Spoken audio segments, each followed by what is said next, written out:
Hello, I'm Father Kyle Rink, and this is Fridays with Father. And today I'm in the St. Joseph Music Room. This is where all the great choir preparation happens here at St. Joseph.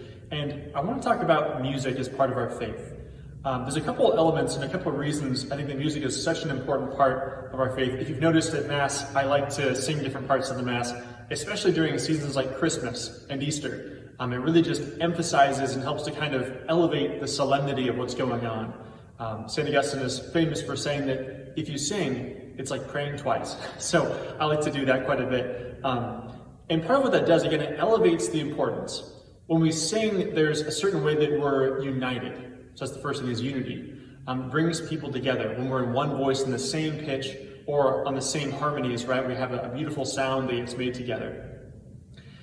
And so even just things like saying, "The Lord be with you," and everyone responds, "And with your spirit," it draws it out. It makes us one big, one voice together. So it's a really unifying thing, and this was true for my family too. Growing up, I was part of a family of 5, and every single one of us plays different musical instruments. I just play trumpet and sing a little bit. Some others in my family play more instruments than I. But we would all play together on Christmas morning Mass. It was one of our favorite moments together. We'd play about a half an hour of different Christmas carols before Mass started, and then play throughout the Mass on Christmas morning. And it was such a beautiful time together. And I'll never forget those first years trying to figure out all the music and the Mass parts and getting all of our timing down just right. It took a lot of work. But it was because we did that as a family, and because we all put in the work together, that we just enjoyed doing it so much.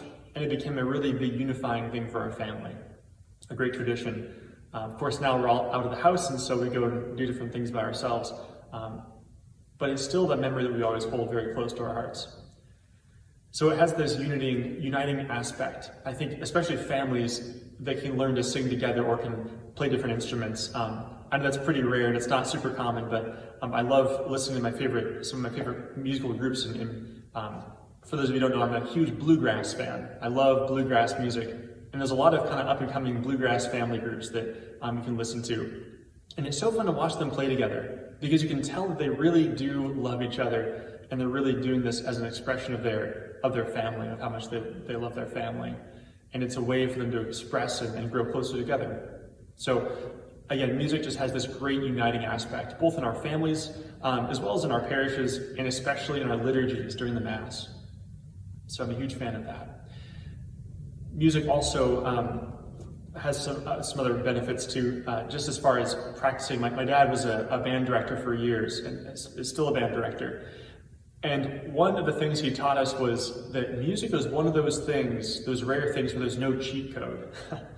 In many areas of life, I was always trying to find, life hacks for things, like how can I make the shortcut around this so I don't have to do the work? Even weight loss, right? How many times do you see, hey, here's a weight loss pill, you don't have to work at all, you just take this magic pill, right?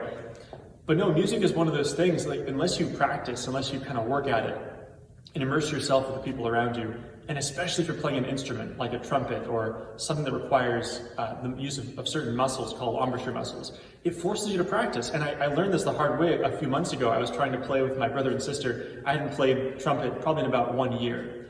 And so my embouchure was down to 0.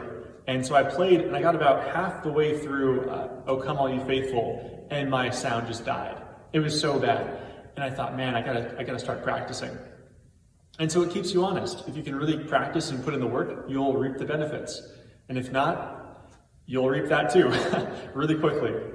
So it keeps us honest. It's one of those rare things that, it forces you to realize the truth of our lives, that if you want to see the result, you have to put in the work. And so music helps us to kind of do that. So I think music does that. It's a great training just as we grow in virtue. And again, a virtue is any good habit that you've developed over time, and a thing like fortitude or courage or temperance, being able to say no at the right moments and to say no to that 8th Christmas cookie, right, or whatever it is. Music helps us to train to do that well.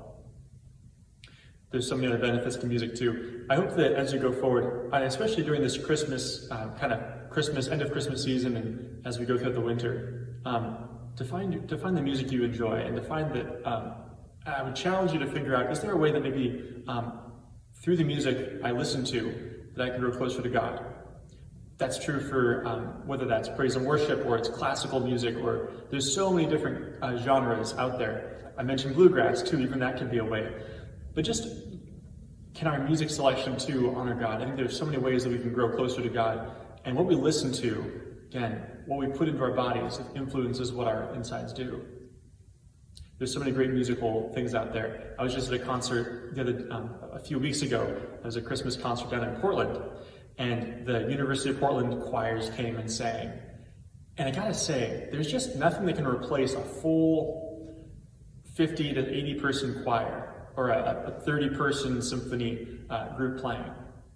There's some power behind that music, and so I think when we let ourselves listen to that and soak in that goodness, there's a lot of good effects. So there's just some thoughts here today on music.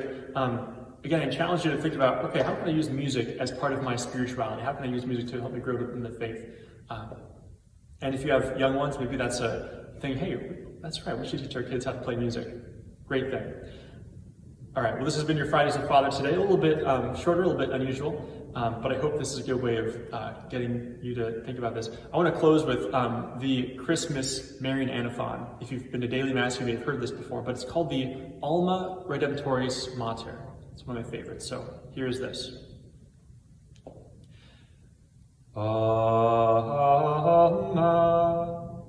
Redemptoris Mater, que per via celi porta manes, et stella Maris, succude cadensi, sudere qui corat populo, tuque genu histi, natura mirante, tuum sanctum genitorem, Virgo prihus, ac poste Deus, Gabrieli sabore, sumen silud have, peccatorum miserere. God bless you.